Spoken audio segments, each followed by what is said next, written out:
everyone.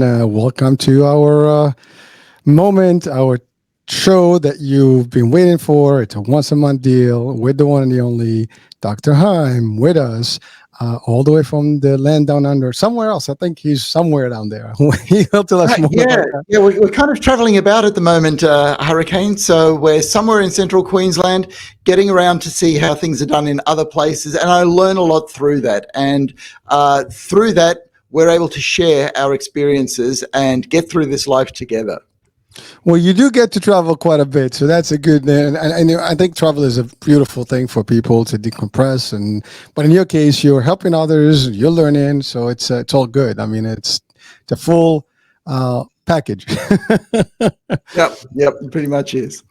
All right. Well, again, folks, for those of you who are tuning in right now, this is your monthly live Q&A with Dr. Heim. So we have questions. If you do want to come on the show, you do have the link to the stream. Just have to raise your hand and we'll bring you on. You can ask questions directly and interact live. If not, you can call the number that is on the ticker or basically you just can watch and comment. We are on Instagram. We are also on YouTube. So either one of those, you can check, and comment, interact, and put your, questions.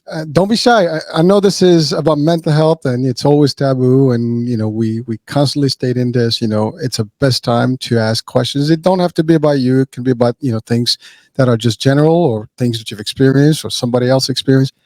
You can be anonymous. You can be whoever you want to be. Right, Doc? I mean, it's that simple. That's why we do it. Yeah. All right. So while we wait for interactions, we do have a bunch of questions. So let me bring them up and let's start with the number one on the list here. All right. So this is a pretty intense one. I think we've covered this before, but it's a question that came through. So we'll talk about it. I want to put it up on the screen.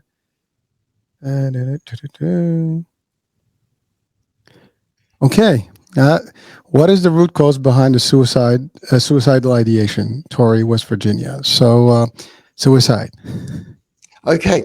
So, Tori, thank you for that question. I'm actually going to take your question exactly the way that it's written. So the cause behind suicide ideation rather than suicide itself, because there's a big difference, Hurricane, and it makes a big difference. And we're learning about this all the time. And it's like you said in the introduction, there's a lot of things about mental health that is taboo. It's like it's a taboo subject. There are things that we're not allowed to talk about. So here, mate, we're going to talk about them. So Tori asked about suicide ideation, which is the thought that you may want to do away with yourself. That's what suicide ideation is. And it's a long way from suicide ideation to actually completing suicide. It's a long way. However, because all of this happens in an internal mind in a person, it's a pathway that we're not privileged to. But Tori, this is what I've got to do to directly answer your question. Suicide ideation happens in almost all of us. So the root cause of suicide ideation, in other words, thinking the thought that you might do away with yourself, has its root cause in just being alive. Just being alive opens up the possibility of negating that. And I know that sounds a bit strange, and we haven't learned all about this, but what I suggest is that just because you are alive, the thought will come to you, what if I wasn't alive? And then it's a control issue. Can I actually control that? Can I actually do something to keep my life going? And the answer is basically no, but we can all do something to end our lives. So this idea of being in control of your life becomes precious to us. And Tori, what I'd like to suggest is that we consider to value our lives simply because if we or anything ended it, it'd all be over. And that then leads me into the area of gratitude, because life, all right, Hurricane, I've got to say, for some people, life is a sexually transmitted terminal illness, right? But for other people, it is something to be grateful for, because we didn't create ourselves. We don't understand how life actually evolved or began, but we experience it. And even in the suffering, there's this idea of, man, it's just amazing to be alive. And even if we're suffering or we go through difficult periods, there's the hope of having better times. And that actually is a thing that we can use to make sure that that suicide ideation doesn't get a hold of us. So, Tori, the root cause of suicide ideation is the gift of being alive. And the way to keep it under control, if you'd like, is to acknowledge that life is a gift. We have some control over it, but it's better to keep striving towards life than not, because science knows that all of life does strive to have more life. So, Hurricane, I hope that gives you some sort of a way in to start to look at Tori's Oh question. yes, there's a lot of there. Well, well, first of all, I mean, it is. I love what you said. Life is beautiful, and it strives for more life. I mean, technically, everything around us, if you give it a chance, it just keeps growing. I mean, look at the plants, Yeah. right? You don't Yeah. need the humans. They're just you'll find more plants in no time. And actually, there have been studies that if mankind will disappear, that life will still continue on Earth, as it is, and plants will just take over everything, right? But that's just, the Yeah. general term of, life. But it is precious, and you talked about being grateful and gratitude, right? I mean, that is a great thing. We're supposed to be, Yeah. appreciative to what we have. Now, I think the question is well, at least what I think I know personally, based on the different shows and discussions I've had, is that there's circumstances that drive people to start thinking about ending the life or not, doing without it, because it's an end. Like, this is what I Yes. have to deal with. So basically, it's an escape Yes. route, right? And I think that's really the challenge. There's certain things that happen to us in this life. Everybody's going through turmoil at a point Yes. or another, and we get stressed out, and so, based on your education to me over the last 4 years, Yes. there's a lot of chemical stuff that happens in our brain, and therefore we have these outcomes, that or basic outlooks that we have, and sometimes they Yes. could tend to be, not in the best Yes. shape. Yeah. So why do things get so bad that we want to do away with ourselves? So this has to do with the science of thoughts. And the bottom line is we do not know the origin of thoughts.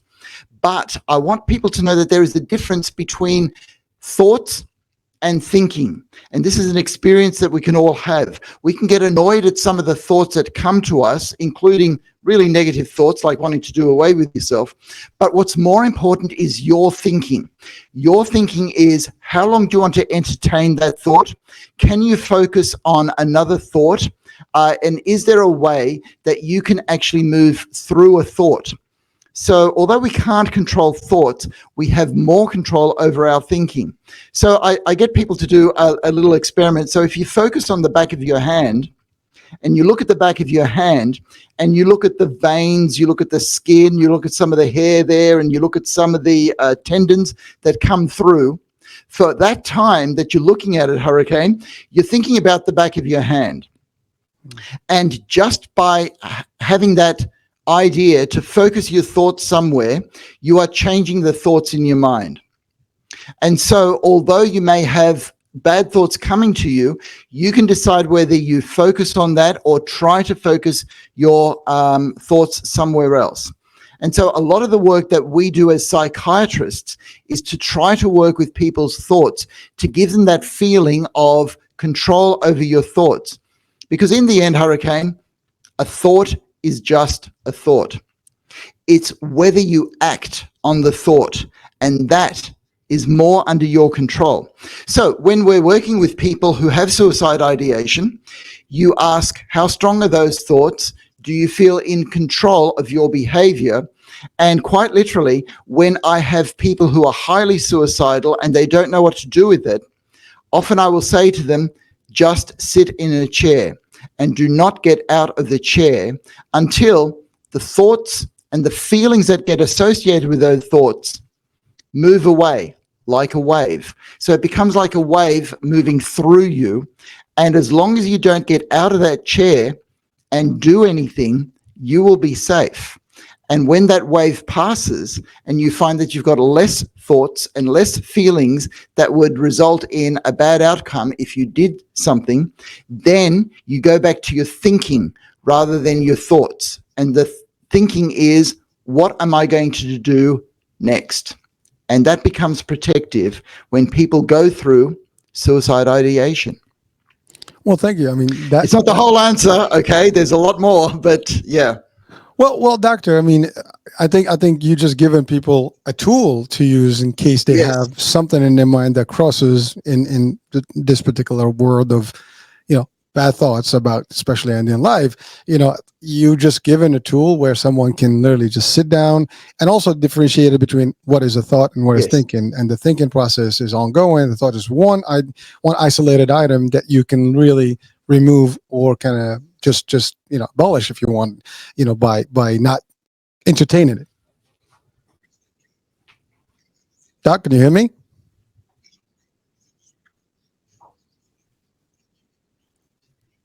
Technology is failing today. Huh? Yes.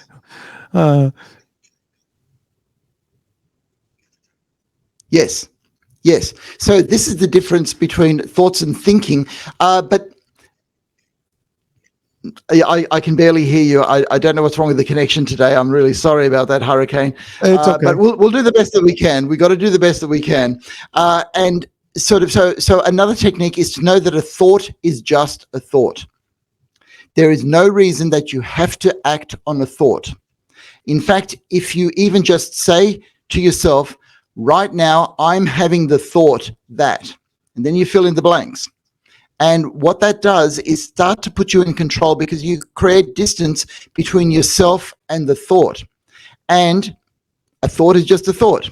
So you then go, okay, I'm having this thought. And you yourself are in control of your actions. We cannot control our we cannot control our thoughts and our feelings, but we can have more control over our behaviors and our words. And it's in that space that we need to work, because a thought has no consequences, but an action has huge consequences. What we do to ourselves, what we do to other people, that's when you want to go to thinking and choosing rather than following something just because it's a thought. So creating different distance between yourself and a thought becomes very important in all of this as well. Well, thank you, Doc. Well, again, I love what he said, is that the thought is that's just that. And then as long as you don't take action or act on it, basically it's irrelevant, right? Yeah. But it takes a thinking process to get someone to realize that, I can do better. And, because the thought comes, but wouldn't there be a thinking process that gets you that thought in the first place? That sounds okay. Okay. So no. This is actually different. So probably the best way to think about thoughts is that they're totally random, going in and out of your head all the time. Now, unfortunately, as I say that, I know that's not quite true, because it is you will have certain thoughts. But the key thing is you do not choose the thoughts. It's like your dreams. You do not choose what comes into your dreams. You have no control over that whatsoever. But when I say thinking, this is where you have a lot more choice. If you get, let's say, if you get a thought, the thinking process is, do I want to spend time with this, or could I divert myself so I get other thoughts come in? Also, if we have hundreds, even thousands of thoughts that go through our mind every minute, the question becomes, which ones are we going to concentrate on? Now, this is difficult to do, unfortunately, but you get more choice to choose where you're going to put your effort and energy, rather than feel that you are a slave to thought, which none of us actually are. A thought is just a thought. Well, doctor, I believe in it, and I actually tend to agree to your point, is that it's just a thought, like any other thought. We have thousands of them that cross our minds any given minute, and we are the ones who elect in which ones to behave with and act on, and take the next steps, right? So it's just a matter of like having the the logic maybe, or having the I guess the ability to differentiate a good thought versus a bad thought. Now that's I think where it's more difficult for someone to realize, like, well, is this good, is this bad? How do we kind of convey that to someone? Okay, so conveying what is good or bad, that comes down to a values judgment that we all make. And the way the science is moving, Hurricane, is we are starting to understand that a sense of good and bad, so a sense of morality, is innate. And I'm gonna let you know why it's innate, because all of science understands that anything that's alive wants to be alive and it wants to survive. So in other words, being alive is good and not being alive is not good. And out of that already becomes a sense of morality, which means that we can make choices that will lead towards life, not only our own life, but everybody's life, or we can make choices that negate life, that move away from life. And through that, so even scientifically, you can start to build a morality. Now, a thought like, I am having suicide ideation, becomes such an obsessive thought for so many people because you actually can choose that, right? So the next thing to do is to associate it with another thought like, I could turn into a horse today, right? So, and if you get people to say, I could kill myself, or I could turn into a horse, okay? Now, one sounds absolutely absurd, but it's just a thought. And we don't usually obsess with a thought like that. We dismiss it straight away because we think it's ridiculous. So now we get into something that actually answers more of the question as to why we get suicidal thoughts. Because suicidal thoughts make us feel powerful. I'm actually in control of my life, right? And so when you realize that, now you make a choice as to whether you can use your power for good, in other words, for life, or for evil, death, okay? And so if all of life, and I'm including bees and moths and plants, they actually do all that they can to stay alive, okay? So if we're part of that process, which we are, we too somehow can make the choice to be part of the process of life. So now the question becomes, if I'm getting suicide ideation, how can I become more part of the process of life? So life, let me get on with it. So things that make you feel grateful, happy, alive, and powerful and part of the whole human race, that's what we've got to move towards, because that's what will lead towards life. And then we're part of the flow of all of life's purpose. That's just where we're heading towards as far as science is concerned. Well, thank you, doctor. But there's a few things that are happening, right, in today's world. First of all, I believe that the rate of suicide is higher than past years, and even past centuries. You can correct me if that is a fact or not. No, you are totally right. Good insight. Yes. Thank you. And so, but here's the thing, though. There's also a lot of influence today, right? And it depends on, Yes. I think drugs, people around you, a lot of stuff can empower someone even to go there because, oh, you're all the great, you got all this, let's test it out, and people sometimes they can feel that. That's one way to look at it. The other one is it's just people are just, they have enough. And you said they have the power, over themselves. Well, at least we think we have the power, right? And it is not a real thing, because you did not create yourself. As a humans, we didn't do that, right? We're here, as you said. there's a different process to get us here, but can we take our life now? There's also, we can go into philosophy, we can go to religion. There's the beyond. Do we really die? Do we not die? There's all that. The physical body may die, and if we believe in the soul, there's all that. So then we have the debate about religion, hell, heaven, all these things. So it becomes now, Doc. Not just want to add one more thing. Is there a potential prospect that someone who has a little bit more faith, not to even entertain a suicidal ideation, versus someone who may not have any faith? Yes. Yes. Okay. So here we can go to studies. And thank you for doing that, Hurricane, because what you've done is you've moved the debate from thoughts to something very practical. So suicide rates throughout the whole world and different things that are protective. So just on that last point, yes, we have studies that show that the more spiritual and more religious a person is, the more protected they are from suicide ideation. But here's what's interesting in those studies. Those studies from 20 years ago showed that the effect was a lot stronger than it is today. So we're starting to lose the protective effect of different religious systems and spirituality. All right.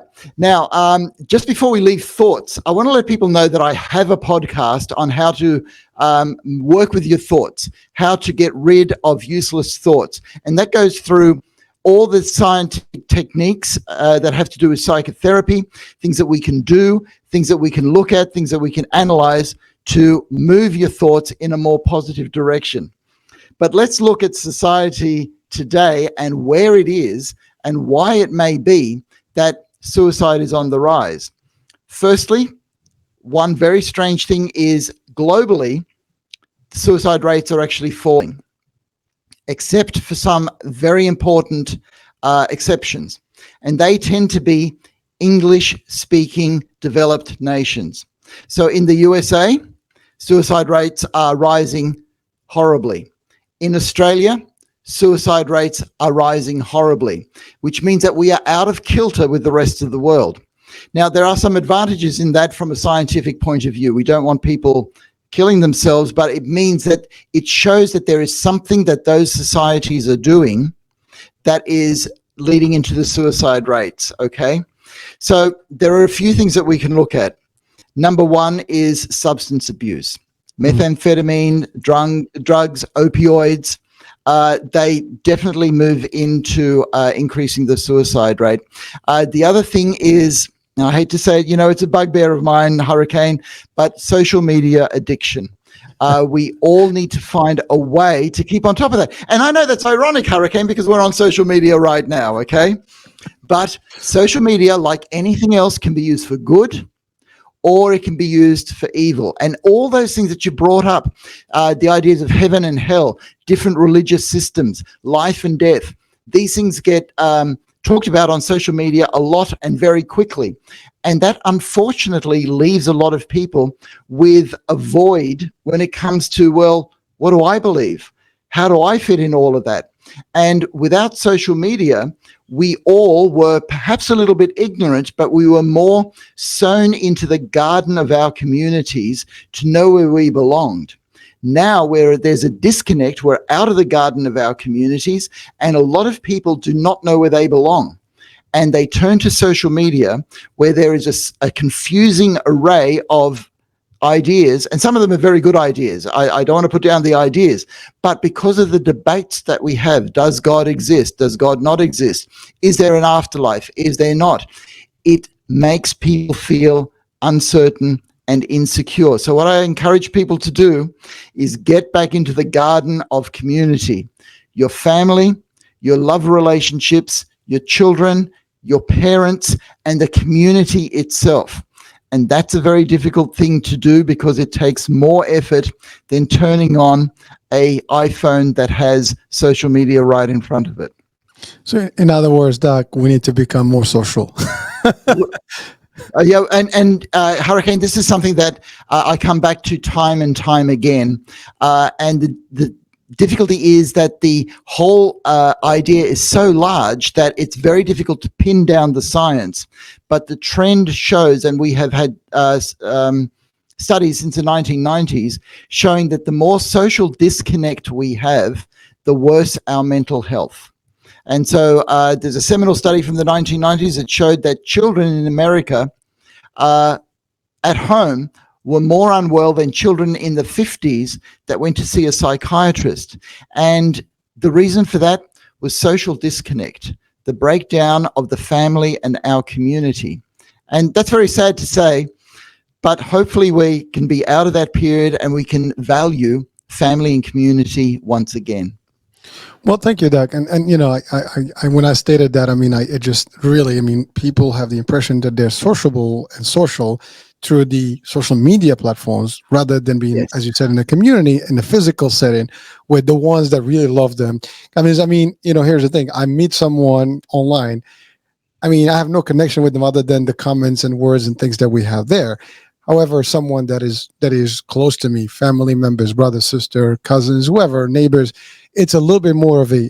And by the way, I think in previous shows you've covered this, where the physical contact makes it a lot better for our chemicals and all the stuff, and there where our connection can be and behavior becomes different. So I mean, Yes. and you stated, I mean, the studies are clear from the past and today, and the sad thing is, I love what you said. We hopefully we go back to this, but with AI and with the meta worlds and the virtual stuff, that thing is just going to get.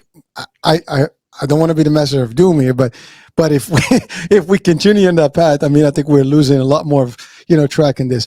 And the one thing that you just stated, Doc, which is interesting, that more of the English speaking countries. Why? I Yeah. mean, that's the one thing I can't figure out. I mean, Yeah. we have a lot of languages around the world. Yeah. So why is it that is it the language or is it just the society itself? Okay, so it's not the language, but it's a dominant culture, and the Mm. dominant culture is the English speaking developed world, and so people feel they've got to be part of that culture, right? But see, the nice thing is that people that have, let's say, English as their second language, it means that their first language is part of a group of people or a community that they feel embedded in, and that is actually very protective. So I've got a good news story on this very subject. So I'm in central Queensland in a regional centre where the First Nations people, the Indigenous population, have brought the suicide rate of people in their community down from 15 a year in this region down to zero. Now Oh, that is huge. That is just wonderful, wonderful news, and that was done within 5 years. How did they do it? They did it through hearing and seeing. So, in other words, they would look out for each other and they would listen to each other's stories. And the bottom line, Hurricane, is they were working on becoming a community again. This took no resources except people talking to each other, hearing each other's stories, and seeing what each other was doing. So that gives me a lot of hope because it shows where I believe the science is heading. That if we can become more of a community again, then we can actually bring down this idea that suicide is part of our society. Yeah. well, So Doc, relationship. as I'm listening to you, I think we have a lot of holidays in the world, and we come up with holidays all the time. Maybe we should have a day without any social media, without any stuff. Where they had one with no cars, for example, in some parts of the world where you just ride a bike or walk. Maybe Yes. one day we can just one day without anything. You just meet with people with no technology and see what that looks like. I don't know. Yes. Yeah, no, that's exactly right, Hurricane, because I'm going to give you the flip side of that because I was talking to a prominent member of the community here who said, look, the thing is that 30 years ago, if we had had a fair and we had, all the entertainment and the food and the shows and things like that, a family fair, everybody would turn up. The whole town would turn up. Now, if we put on a fair, we wouldn't get enough volunteers to man all the stalls so that people could have fun. And that's the difference of social media. Because if you put on a fair, it takes a lot of effort, all right? It takes a bit of work, takes a bit of preparation, it takes you giving up your time and your energy, and it really is easier to look at the next on your series from wherever you get your movies or anything, or to look at the next, sort of happy cat video, or to see what your friends are doing on social media. That is so easy to do. And the idea that you just had there, that there are places in the world where you shut down the social media and you have a bike day or a walking day or something where people just get out and talk again, that's what we got to get back to. I'm all for it. Yeah, sign me up.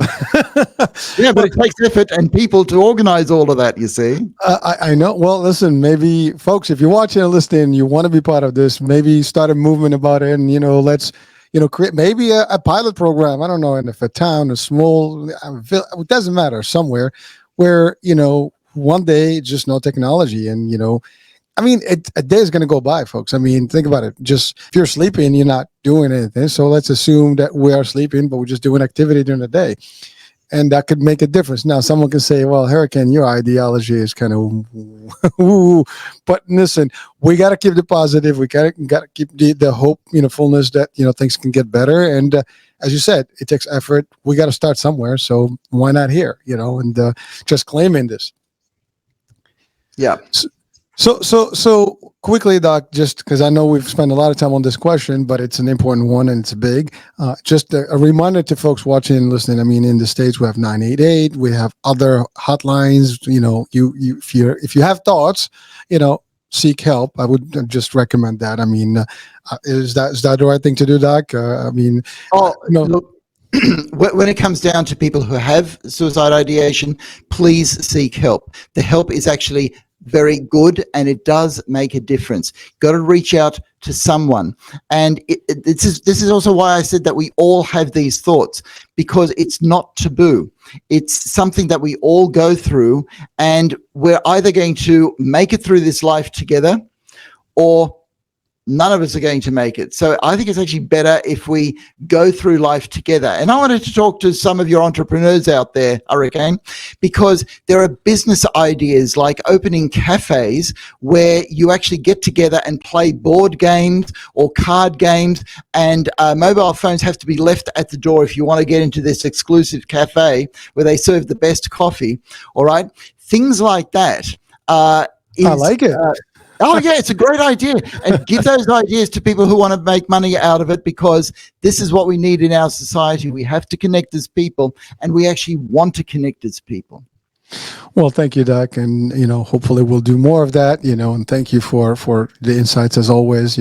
Great stuff, and I know we've taken quite a bit of the show today, but again, it's a big topic. So I'm going to move on to the next question. I'll put it up here. It's two parts. I mean, just because it's a long question, but here you go. So I find myself trying to live beyond my means and always buy expensive stuff, bags, shoes, etc. And I'm always in debt. I just want to look good. I pretend that I can afford those things, and I can't.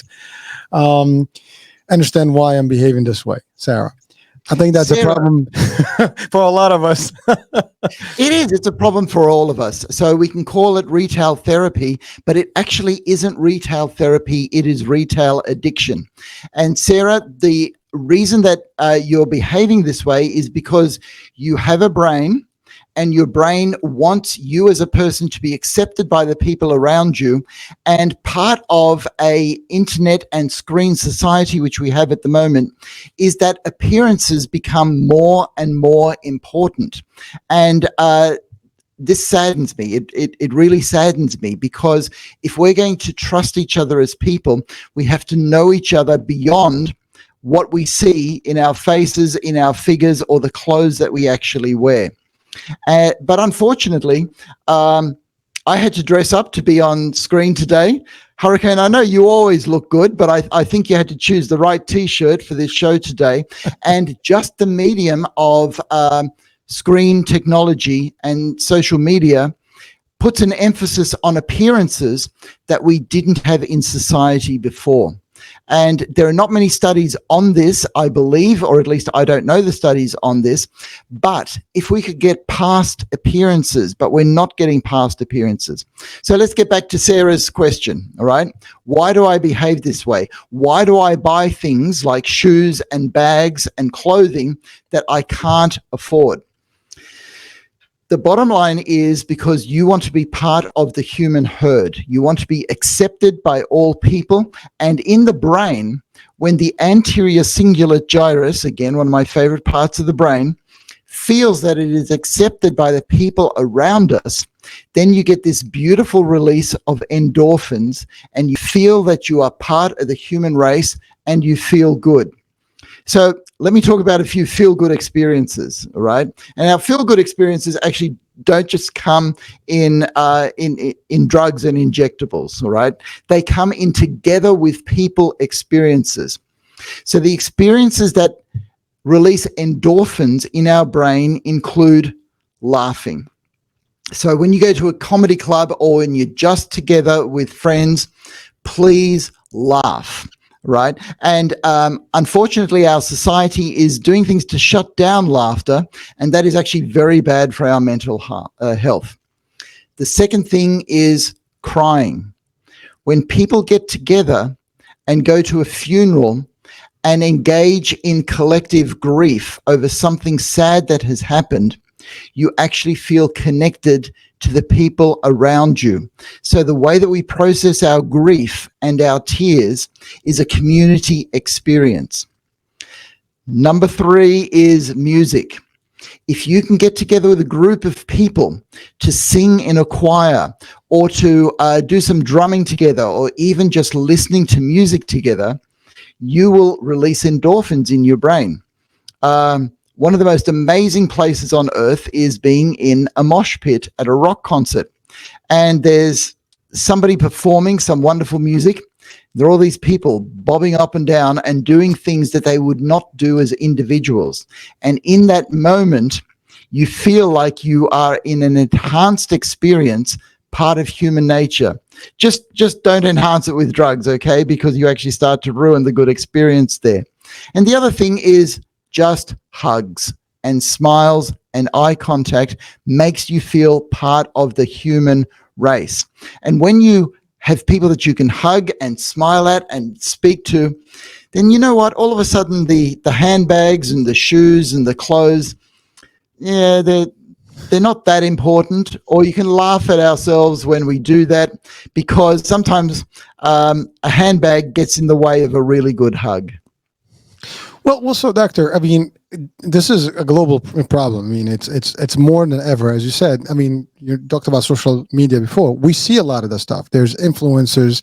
Listen, I mean, my wife and I, we get a lot of solicitations for these things, like, to produce products and show them and so on and so forth. So it is real. Yes. Now, obviously, there's money to be made that way. There's marketing.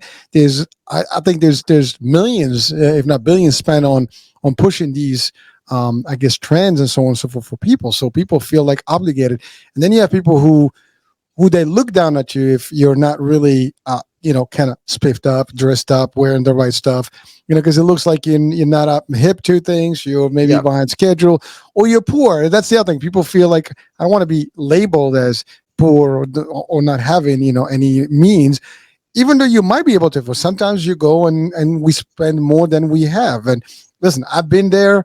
I know people have been there, and it is a fact of life. We have a system where credit is available, so you can just spend more, and it's almost a trap.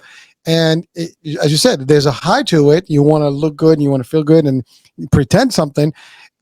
Potentially, as far as I know, the rich, the real rich, I mean, the ones that have all the money, they maybe on the movies, maybe in some of these shows, they do have the glamour stuff.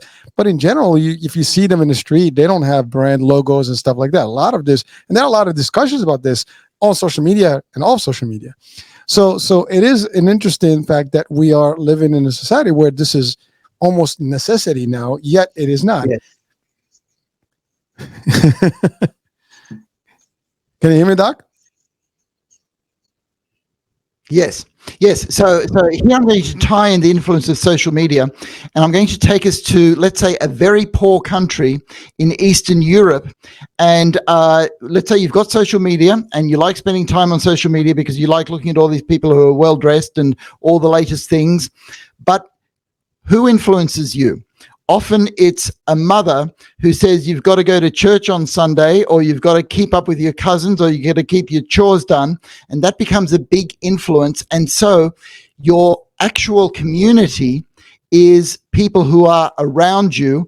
And the idea of social media is more of a make-believe world. Now, let's go to the middle of, let's say, New York City, where there's less of the influence of people telling you to go to church or keep together with your family. And all of a sudden, what happens on social media becomes more important to you. And so you do actually want to look good. In fact, to make it in business in New York City, you've got to look good. You've got to have some of the right attitudes. And all of a sudden, a world that is a virtual make-believe world becomes more real because you don't have the influence of your cousins, community, church, or whatever it is that was that influence for the person in the poor country in Eastern Europe.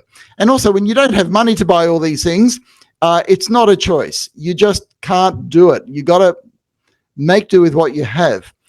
But when you do have money, and the thing is that economically, we have done astoundingly well, Hurricane. Yes, there are some very rich people out there, but quite frankly, the whole world has been doing better economically, and we have been lifting people out of poverty at an enormous rate. In fact, I just forget the figures, but I believe that we have gone from 40% of people in poverty to 25% of people in poverty over a couple of decades.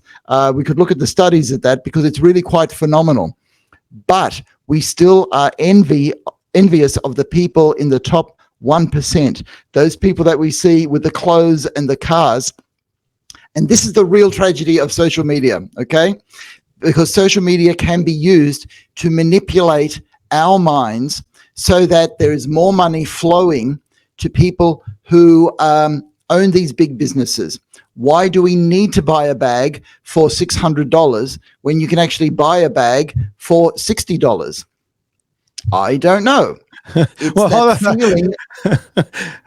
Sorry, that bag's for $250,000. So I don't want to tell you. Okay.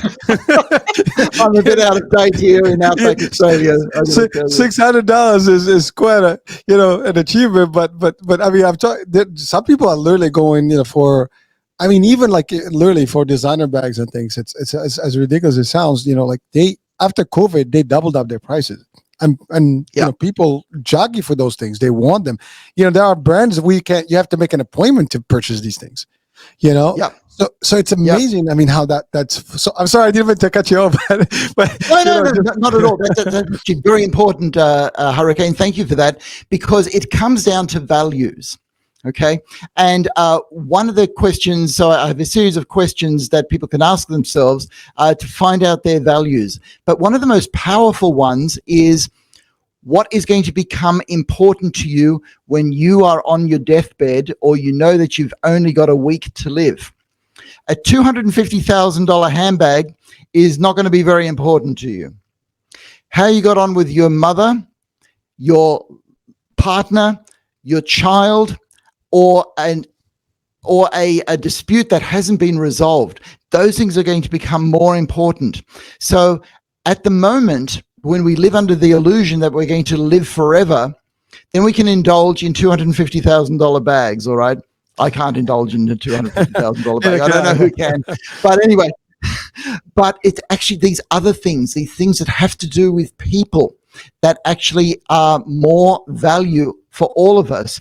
But social media takes us away from that for various manipulative purposes, unfortunately. Well, it is amazing. And I think there's one situation is that some people have plenty of money, right? And so yes, these luxuries are made for that kind of, I guess, pool of dollars or currency, whatever it is. Because technically, if you're a billionaire, I mean, yes, you just have enough money to spend. So it's different. Yes. But if you're on a limited budget, sorry, you're coming up. That's right. Okay, so what's really important to look at is the exact correlation between money and happiness. Because if we're here for happiness, we may as well know. And this is what the evidence shows. For a household of people, let's say a family living together, as long as there is enough money for decent food on the table, for people to have enough ordinary clothes, and there's enough money left over for one modest holiday per year, that's the maximum happiness that you will get out of your money. Now, many of us are living beyond that, but it doesn't add to our happiness. So the things that do add to our happiness, this is what the wisdom of the sages say, and the science is beginning to show, is meaning, purpose, and serving other people. It was Albert Schweitzer who said the only people who will know to become really happy are the ones who have learned to serve other people. And one of the biggest kicks you can have in life is being helpful to somebody else. And so if you can use your money or your aspiration, not for yourself, but for other people, that will actually add to your happiness bank account if it doesn't add to your financial bank account. Ooh. Well, but doctor, I mean, I think this is exactly what it is. We're supposed to have a life of purpose, and you said it. I mean, no one's gonna remember all the wealth, at the time of death. I mean, as a matter of fact, I've had these discussions before where, people who have been, in the medical field, for example, at the hospital or ICUs, the regrets that people are talking about while they're in those beds is not so much about the money. It's also much about the things and the moments they missed about being with their loved ones and so on and so forth, because you could be caught up in this literally tornado, hurricane of crazy stuff in life, and you forget about the real things, right? I mean, it's sorry, it's not pun intended there, but really, it's a fact of life, right? I mean, we need to take care of our loved ones, and that's all that matters. Yes, we do. But you see, unfortunately, social media knows how to get into our brains and what actually brings us instant pleasure. Whereas to think of our loved ones actually takes some effort. And unfortunately, we are de-skilling socially so that we actually get on with our loved ones less, because our brain is essentially lazy. It will go for the instant pleasure rather than the long-term contentment. So I have this little equation where when I ask people to be the best them that they can be, when you look at the word happiness, go straight to long-term contentment rather than pleasure. Because when you equate the word happiness with pleasure, that's when you get into the drugs, the alcohol, and the shopping bags, right? But when you equate happiness with long-term contentment, that's when you go, people, my loved ones, climbing mountains, making a difference in life. That long-term contentment is the real happiness. Don't aim lower than long-term contentment, because pleasure will not do it for you tomorrow and in the weeks to come. Well, thank you, Doc. Now I have a question. So is shopaholic the actual diagnosis, or is just the terminology that we Shopaholic? Yeah. Is that the actual? Okay, so so the last iteration of our psychiatric Bible, the Diagnostic and Statistical Manual, acknowledges addictions, and addictions that are not substances. So you can be addicted because of a substance like heroin or methamphetamine, but you can also be addicted to things that are not substances. Shopping, gambling, pornography, social media. We can all be addicted to those things. But I encourage people to get addicted to things like playing a musical instrument, playing a sport, getting out there and enjoying time with people. I have never had to treat somebody for their addiction to tennis or their addiction to serving other people. Choose your addictions wisely. Well, I think we got to start there. Maybe we get to see you more, while having an addiction of sports of sort. But I mean, that would be I guess that would be a good practice, right? If we can resolve to that as opposed to the other, right? But, I mean, listen, it is a mental health show today, and, and we're having some fun with the discussion. But really, at the end of the day, I love what you said, Doctor, and I love you and the work you do, and your wife, and with all the shows and all the podcasts that you have. The stuff that you share with the world is just awesome, and it changes the dynamics for all of us by listening to these discussions. Because at the end of the day, you give us the tools and the guidance and instructions of really how to live a better life, or maybe guide some other people around us to do the same. Okay, so I've got to share a story of somebody that I was talking to just yesterday, Hurricane, and this is a guy who is addicted to methamphetamine and alcohol. And I said, "Is there anything else that you like doing in your life?" He said, "Yes, there's plenty of stuff that I like doing in my life. I particularly like hiking and climbing mountains." He said, "But for me to get up in the morning and climb a mountain takes a lot of effort. And it's a lot easier for me to just open another bottle of vodka than to go and climb a mountain." And that's the dilemma that all of us have. And we are working with that young guy at the moment so that he can make the decision to go and climb a mountain. Because I got to tell you, I was quite impressed with some of the mountains that he's climbed. Okay, he's somebody who's been up some of the big ones in Australia, all right? But he still has to make that choice. And if we can help him make that choice to climb a mountain rather than open a bottle of vodka, his life is going to be better. And the people around him and the people that he loves, their lives are going to be better as well. But it takes that extra effort, and that's where we need to work. So it sounds. I mean, again, doctor, as you've covered this many times. I mean, the core to addiction is the ease of access. Yes. And when you have access to these things, readily, and it becomes just a habit. Like, it's very simple. I can just press a button, and get this. I mean, the best one right now that we can all agree to is social media. Everybody's got a phone.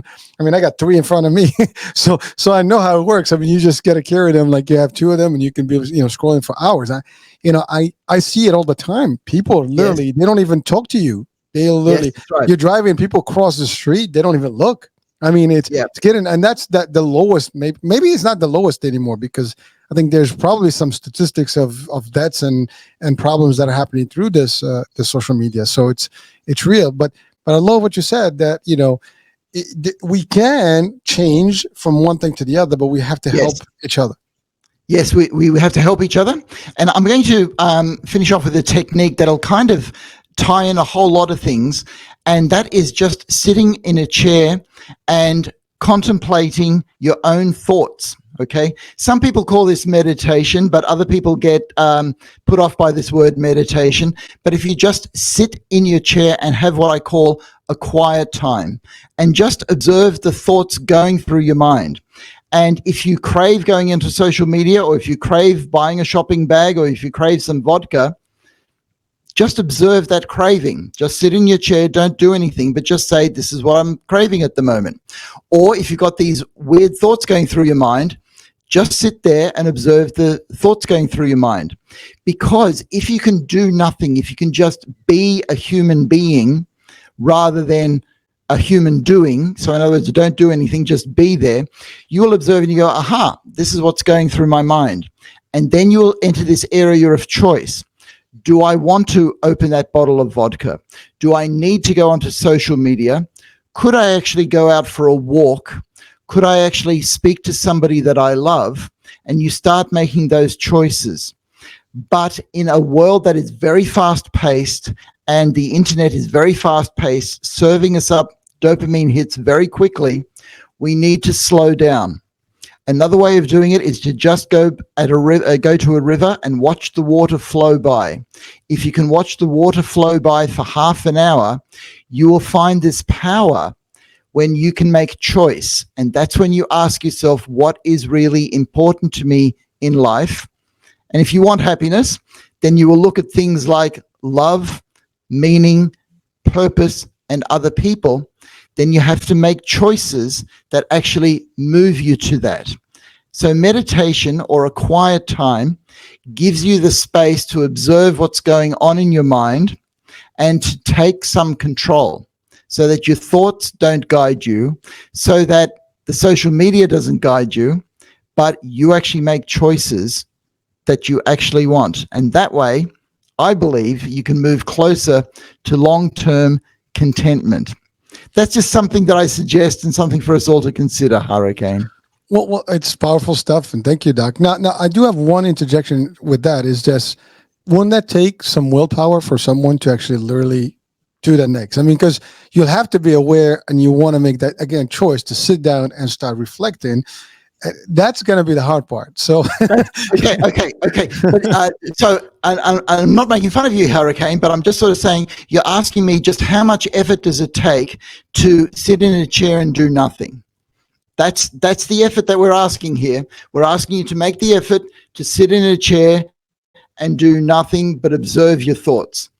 And I agree with you, Hurricane. It actually does take a lot of effort, but we can have a little laugh at ourselves to say, I can't believe that something so simple takes effort. Okay. But it does. And we all know that. And this is where we help each other. Yeah, I find it hard too. And you know what, Hurricane? I tell myself to do this every day as well, because I go too quickly. So I could use more of a quiet time and this space to observe my thoughts and feelings. Well, thank you, Doc. I purposely asked that because I know it is simple, yet it could be difficult, especially if you have the urge, right? So at the end of the day, as you said, it's just like sit down. I mean, really, you owe it to yourself. We owe it to ourselves to do this.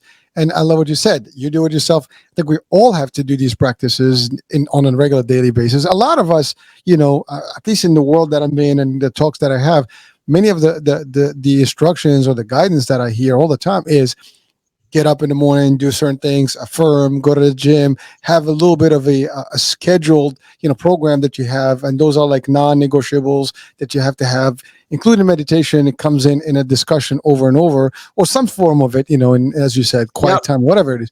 But it is something that is being used by coaches, and whether fitness, live, and health coaches, and gurus and so on and so forth. So it is happening. It is definitely by experts such as yourself. So it is a practice that we should all adopt, and you know what, make it a part of our lives, a routine. That's it. Okay, so let me make it easier. Okay, because this is the bottom line for the brain. If it brings you pleasure and goodness, you will do it. If it brings you pain, you won't do it. Okay, so even to sit in a chair, choose a time of day, let's say when you get home from work and you're a bit tired, have a chair that's just so comfortable you can't resist it. Give yourself a view that puts a smile on your face. Have a cup of tea or something like that just makes you feel good inside. Put on a little bit of music or a bit of silence that makes you feel good, and your brain will associate sitting in a chair with pleasure. Okay. And then all of a sudden you will protect this and you go, no, I will do this, right? You'll close the door. You'll make sure that nobody disturbs you. And then when you actually feel the benefit of this space where you actually relax and you're actually enjoying what you're doing, you will do it more and more. And then your life starts to spiral up towards more usefulness, more meaning, more purpose, and dare I say it, Hurricane, more love for other people. Well, Doctor, I'm just listening to you. I'm already feeling like I want to do that right after the show. Well, I want to do it too. I better listen to me too.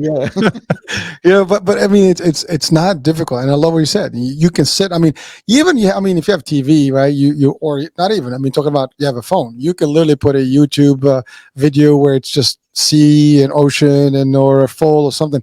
We have those. I mean, my daughter sleeps with those things. Literally, she throws them on at night. That's how she goes to sleep. And I walk by her room. It's like you hear like there's a fall coming down, or there's rain, or there's some ocean stuff. But it just works for her. But I think we can all use that, and it's not difficult. It doesn't cost a lot or anything actually. As you said, this is a simple way to treat ourselves. Both mentally and physically, because I think that will rest both, our, the full concept here. So thank you, Doc, for that. Thank you, Hurricane, for the opportunity that you're giving us to go on the airwaves, because social media is not a problem. We can use it for good, which is what I believe that we're doing, Hurricane, or it can be used to manipulate people, and that's a pity. It's our choice. Well, thank you. And by the way, I thank you for doing this. I mean, this is valuable time. It is Saturday for you. So, you're doing this on a weekend. And, again, it is something that you're dedicated to. We've been doing this, 4 seasons now. It's 4 years. Or I think it's 4 years. Yeah. So it's been quite a while, and we've covered a lot of grounds. And so again, it is a pleasure and honor to have met you, and that we continuously doing this. And I know we've touched a lot of lives. I mean, the downloads of the show can talk about themselves. I mean, the people are getting the value, but I do want to also touch about, the other stuff that you're doing on the network, which is the Resilient Relationship Talk Show with your, dear beloved wife, Caroline, and you guys are terrific. And the latest episode was just a fun about, conflict resolution. I mean, I do urge people to listen to it, and I know that's once a month you go live on the radio. It's 9 p.m. same time, but different day of the month. Yeah, I mean, it's pretty good. I mean, that's just a lot of work that you do to the world, and really it's an investment that you're doing in helping people, live a healthier life and better, state. That's it. Well, thank you for that, Hurricane. Thank you for all of that, because it gives our lives meaning, purpose, and even a bit more happiness, Hurricane. That's all we want. And I hope that we touch lives slowly but surely, and this is evergreen. So people do check out, the YouTube.